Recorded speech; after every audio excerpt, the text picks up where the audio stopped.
Now coming to the writing part of a cover letter, let's suppose हम एक solicited cover letter लिख रहे हैं और कोई कंपनी मैनेजमेंट ट्रेनिंग पोजीशन के लिए हायरिंग कर रही है. सो you would be starting of by introducing yourself like जैसे मैंने अभी लास्ट वीडियो में एक्सप्लेन किया था.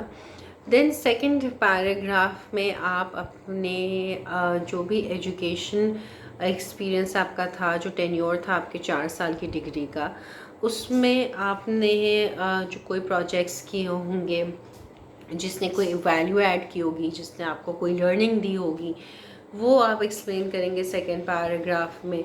थर्ड पैराग्राफ में आप इतना, अगर आपका कोई इंटर्नशिप एक्सपीरियंस है उसमें आपने क्या अकॉम्प्लिशमेंट करके दिखाई ऑर्गेनाइजेशन को, आपने वहाँ पे क्या उनको कंट्रीब्यूट किया, किस तरह से आपने वैल्यू ऐड की, आपने क्या अकॉम्प्लिश किया उस इंटर्नशिप के टेन्योर में, वो आपने थर्ड पैराग्राफ में एक्सप्लेन कर दिया. और फिर आपने फोर्थ जो क्लोजिंग लाइन होती है वो आपने जेनेरिक सी लिख दी. I would be glad to meet you in person so that we can discuss in detail what I can offer to you or what I can contribute to your company.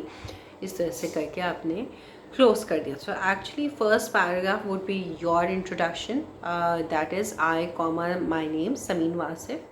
आपने अपनी degree बता दी, आपने अपनी degree की specialisation बता दी, आपने ये बता दिया कि you want to apply in for this job position in your company. Second paragraph में आपने अपनी एजुकेशन के बारे में एलैबोरेट, एजुकेशन को ऑफ कोर्स आप पहले पैराग्राफ में बता चुके हैं. एलैबोरेट का मतलब ये है कि the projects may be that have added value और that have added knowledge to you, उन प्रोजेक्ट्स को आप एलैबोरेट करें. लाइक फॉर एग्जांपल आपने किसी कंपनी में कोई रिसर्च रिपोर्ट लिखी है, उस research report you think that it did really well and how did it contributed to your learning.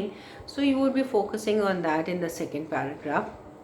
In the third paragraph you would be focusing on your experience from your internships. Again वो चीज़ें लिखने की कोशिश करिएगा जो आपके resume में mention नहीं है, वो आप मेंशन करेंगे तो ज़्यादा बेहतर है. अपनी अकॉम्प्लिशमेंट्स मेंशन करें, अपनी पर्सनालिटी ट्रेट्स मेंशन करें, आपने किस तरह से वैल्यू ऐड किया वो मेंशन करें, which is of course you every detail is not mention in your resume. और फिर आप एक जेनेरिक सी क्लोजिंग लाइन कर दे दें. ये तो हो गया सॉलिसिटेड. अब आप अपनी वो स्ट्रेंथ्स मेंशन करिएगा. इंटर्नशिप एक्सपीरियंस जब आप बता रहे होंगे तो डेफिनेटली आप वो वाली स्ट्रेंथ्स पे फोकस करिएगा जो कि उस जॉब पोजीशन की रिक्वायरमेंट है. जैसे कि मैंने लास्ट वीडियो में बताया कि अगर मार्केटिंग की है तो मार्केटिंग के लिए जो स्पेसिफिक क्वालिटीज़ होनी चाहिए कैंडिडेट की वो मेंशन करिएगा. फाइनेंस के लिए जो स्पेसिफिक क्वालिटीज़ होनी चाहिए, जैसे कि मैंने अपनी लास्ट वीडियो में एक्सप्लेन किया, वो मेंशन करिएगा. अगर तो आपका लेटर अनसॉलिसिटेड है, यानी कि you don't know about the job position that you're applying in, so you would be focusing more towards the degree that you have acquired. अगर आपकी फाइनेंस की डिग्री है तो total from top to bottom your whole cover letter would be comprising of the details that you have, the knowledge that you have acquired throughout your 4 years education regarding the within the finance sector only. यानी कि finance में आपने कुछ electives लिए होंगे, उन electives में आपने कोई projects लिए होंगे, उन projects से आपको कुछ learning हासिल हुई होगी.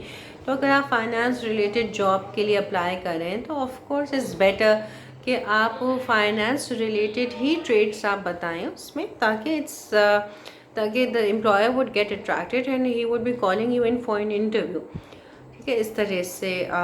सो अगर आपका सॉलिसिटेड है तो फिर तो आप जिस जॉब के लिए अप्लाई करें you would be focusing on the qualities of that job and would be trying to show only those strengths which is related to the job requirement that they have mentioned. और अगर आपका unsolicited letter है, यानी कि you don't know the job position, तो फिर आप अपनी डिग्री के बारे में, आपकी जो डिग्री की जो रिक्वायरमेंट है, जो स्ट्रेंथ्स हैं उस डिग्री को हासिल करने के लिए आप उसके आगे अपना कवर लेटर रिवॉल्व करेंगे। I know it's a bit confusing, but मैं अभी कुछ sample cover letter, sample resumes post करती हूँ। आप उसको सिर्फ गो थ्रू कर लीजिएगा, so you would be better able to understand whatever I have gone through within these 3 lectures of mine. Thank you so much. अगर कोई question answers हैं, so I would be answering you within the class timing slot. Thank you so much. Allah Hafiz.